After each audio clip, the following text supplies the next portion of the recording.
Nije ovo baš neki Badehaus. Pa bilo bi malo čudno da MS u zgradi ima kupalište, ali u redu.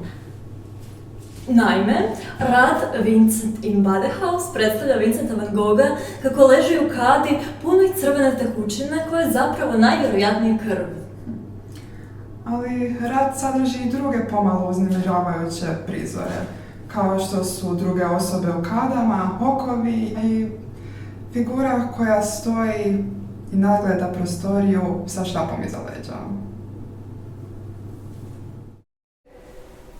Hej! To što su neki radovi iz ciklusa eksplicitni ne znači da i ti moraš biti takva pred kamerama. Ciklus, dragi Vincent, prikazuje samo 150 radova, na nekima je prikazano u idiličnom svijetu, a na nekima sa golom prostitutkom. Što može biti djela samo po sebi. Drumbetaš se koristio kombiniranim tehnikama, tušom i platnom. A neki radovi su bili u obliku razglednica, pošto je to ipak bio oblik razgovora između te dvojice umjetnika.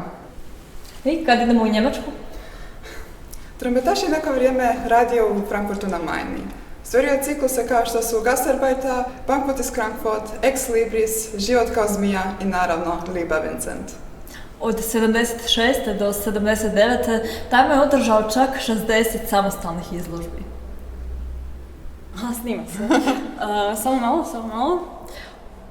Dakle, Dragutin Trumbetaš nije bio samo slikar, ilustrator, već i dramaturg, romanopisac i pjesnik. I nemojmo zaboraviti Vincentov prijatelj.